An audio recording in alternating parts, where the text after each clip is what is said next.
Hello and welcome to W cube tech. मैं हूं BK Singh और आज हम बात करने वाले हैं बेसिक कोर्स कंटेंट की, जो सिग्नल प्रोसेसिंग में हम करेंगे मैटलैब के अंदर। तो चलिए मैटलैब के अंदर जो बेसिक कोर्स कंटेंट्स हैं उसको डिस्कस कर लेते हैं। इसके अंदर जो बेसिक कोर्स है उसके अंदर हम सबसे पहले देखेंगे कि सिग्नल को कैसे प्लॉट करते हैं, क्योंकि सिग्नल प्रोसेसिंग के अंदर सबसे पहले आपको ये पता होना चाहिए कि हम सिग्नल को प्लॉट कैसे कर सकते हैं या उसका रिप्रेजेंटेशन क्या है, उसकी मार्किंग कैसे कर सकते हैं, उसके कलर्स कैसे चेंज कर सकते हैं। तो ये हो गया हमारा एक पार्ट जिसके अंदर हम सिग्नल प्लॉटिंग देखेंगे। दूसरा पार्ट हो गया कि हम उसका इवैल्यूएशन देखेंगे कि हम उसके कौन-कौन से प्रोसेसिंग करके हम नेक्स्ट फॉर्म में या ट्रांसफॉर्म कर सकते हैं। तो उसके लिए हम देखेंगे नेक्स्ट सेक्शन और उसके बाद कुछ असाइनमेंट लेंगे और उस असाइनमेंट को रेगुलरली सॉल्व करने के बाद हम एक प्रोजेक्ट डिस्कस करेंगे और उस प्रोजेक्ट को सॉल्व करेंगे ताकि सिग्नल प्रोसेसिंग के जो सारे कंसेप्ट हैं आप उस प्रोजेक्ट के अंदर इम्प्लीमेंट कर पाएँ। तो चलिए देख लेते हैं कि जो हमारा बेसिक कोर्स कंटेंट है वो क्या-क्या चीज़ें हैं। तो सिग्नल प्रोसेसिंग के अंदर जो सबसे पहले है to generate unit step, impulse, ramp, sequence signal. तो अगर हम बेसिक सिग्नल्स की बात करें तो ये सारे बेसिक सिग्नल हैं। सपोज स्टेप सिग्नल हो गया, इम्पल्स सिग्नल हो गया, रैंप सिग्नल हो गया। उसके बाद to generate and plot straight lines. तो आप देख सकते हैं कि स्ट्रेट लाइन यानी कि सिंगल से स्ट्रेट लाइन ऐसे प्लॉट करना हो या फिर स्ट्रेट लाइन ऐसे प्लॉट करना हो, तो आप कैसे प्लॉट करेंगे using given set of input, या आप इनपुट खुद देंगे और उस हिसाब से आप स्ट्रेट लाइन कैसे जनरेट करेंगे। उसी तरह से unit step signal, unit impulse signal कैसे जनरेट करेंगे, रैंप सीक्वेंस सिग्नल कैसे जनरेट करेंगे। अगर आप लोगों को इसके बारे में पता है तो ठीक है, अगर नहीं पता है तो जब हम ये चीज़ें डिस्कस करेंगे तो उसके बारे में हम इंट्रोडक्टरी क्लासेस लेंगे, जिसके अंदर यूनिट स्टेप के बारे में, इम्पल्स के बारे में, रैंप सिग्नल के बारे में, सब के बारे में हम थोड़ा-थोड़ा डिस्कस करेंगे कि ये सिग्नल्स क्या होते हैं और कहाँ पे यूज़ आते हैं। उसके अलावा हम क्या करेंगे कि program to generate and plot complex exponential signal. तो जैसे हम लेते हैं e raise the power a sine omega T.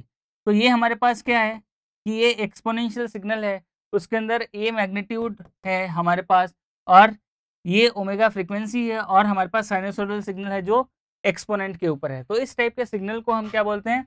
Exponential signal. तो इस टाइप के सिग्नल्स को हम जनरेट करेंगे। ये तो जस्ट एग्जांपल था। जब हम कोड करेंगे तो उसके अंदर अलग-अलग टाइप के सिग्नल्स का एग्जांपल लेंगे और फिर उसको प्लॉट करके देखेंगे। उसके बाद पीरियोडिक सिग्नल्स जनरेट करेंगे। पीरियोडिक सिग्नल्स में जैसे हो गया हमारे पास सॉटूथ, स्क्वायर, ट्रायंगुलर वेव, इस टाइप के वेवफॉर्म को जनरेट करेंगे। तो ये सब हमारा फर्स्ट पार्ट में आ रहा है, दैट इज़ सिग्नल जनरेशन। तो उसी के अंदर हम periodic and non periodic signals को जनरेट करेंगे। तो पीरियोडिक सिग्नल क्या होता है, नॉन पीरियोडिक सिग्नल क्या होता है, सबसे पहले वो देखेंगे। उसके बाद हम उसके अलग-अलग एग्जांपल्स लेंगे और उन सबको प्लॉट करेंगे।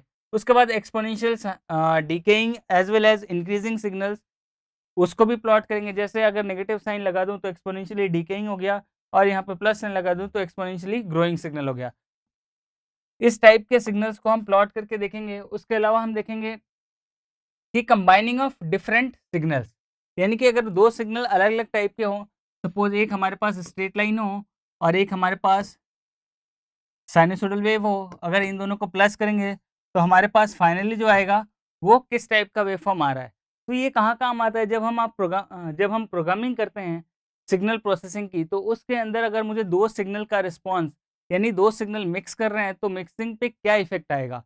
तो मिक्सिंग में आपका सिग्नल ऐड हो रहा है, मल्टीप्लाई हो रहा है, क्या हो रहा है, वो डिपेंड करेगा कि आपका थर्ड आउटपुट है वो क्या आएगा। तो इस तरीके से हम इसलिए कंबाइनिंग डिफरेंट सिग्नल्स को यूज़ लेते हैं। जो मेजरली हमारा काम यहाँ पे बहुत ही इम्पोर्टेंट है और ये इससे क्या होता है कि सिग्नल प्रोसेसिंग के कंसेप्ट काफ़ी क्लियर होते हैं। उसके बाद addition and subtraction of continuous signal लेंगे। तो सिंपल सा जैसे देखा, ऐड करना, 2 कंटीन्यूअस सिग्नल को सब्सट्रैक्ट करना, वो देखेंगे। उसके बाद जनरेशन ऑफ रैंडम सिग्नल्स या रैंडम वैल्यूज़ या रैंडम बिट्स। अगर बिट्स की बात करें तो 0 1 की फॉर्म में, वैल्यूज़ की बात करें तो आप रेंज डिसाइड कर सकते हैं और सिग्नल्स की बात करें तो रैंडम वैल्यूज़ के ऊपर हमें सिग्नल जनरेट करना हो तो वो हम कैसे जनरेट कर सकते हैं। उसके बाद उसी के अंदर उसी को प्लॉट करके देखेंगे कि रैंडम बाइनरी सिग्नल कैसे प्लॉट कर सकते हैं। उसके बाद उसके अंदर जो सेकंड पार्ट आता है कि उस सिग्नल का इवैल्यूएशन कैसे करेंगे। तो सपोज़ मुझे इवैल्यूएशन करना हो, यानी कि उस सिग्नल का ऑटो कोरिलेशन फंक्शन निकालना हो या क्रॉस कोरिलेशन निकालना हो, तो हम कैसे निकाल सकते हैं इस सिग्नल प्रोसेसिंग के अंदर मैटलैब के थ्रू। तो वो सारी चीज़ें करेंगे। उसके अलावा हम Gaussian distribution function and calculating it, as well as plotting it on the graph, यानी कि हम गॉसियन फंक्शन या गॉसियन डिस्ट्रीब्यूशन फंक्शन हम कैसे कैलकुलेट करते हैं और उसको हम कैसे प्लॉट कर सकते हैं ग्राफ के अंदर, या ग्राफिकल विजुअलाइजेशन कैसे कर सकते हैं मैटलैब के थ्रू, तो ये देखेंगे इसके अंदर।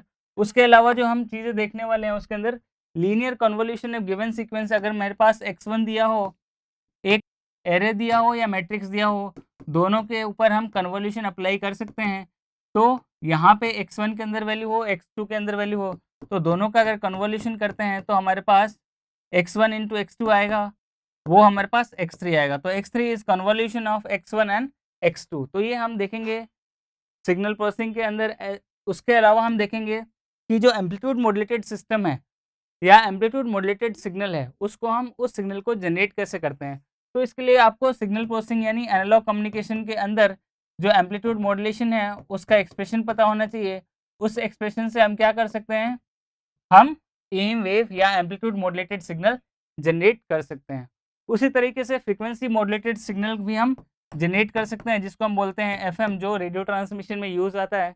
तो इसका मॉड्यूलेशन डीमॉड्यूलेशन दोनों देख सकेंगे।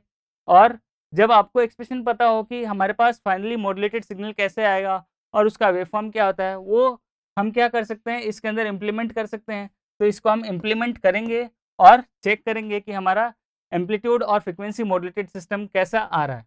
उसके बाद fast Fourier transform of signal निकालेंगे, फिर normal distribution, Gaussian distribution as well as regular assignment हम करेंगे, प्लस ऐसा प्रोजेक्ट कंसिडर करेंगे जिसके अंदर हमने जो भी स्टडी की है सिग्नल प्रोसेसिंग के अंदर और बेसिक मैटलैब के अंदर, वो सारे का यूटिलाइजेशन हो जाए और आप एक बहुत अच्छा प्रोजेक्ट कर पाएँ। तो इस कंटेंट के अंदर हम इतनी चीज़ें कवर करेंगे। इसके अलावा जो भी चीज़ें ऐड होती रहेंगी हम उसको इस कोर्स के अंदर इंक्लूड करते रहेंगे। तो चलिए इस basic signal processing course content में इतना ही। मिलते हैं अगले वीडियो में कुछ और टॉपिक्स के साथ। Thank you.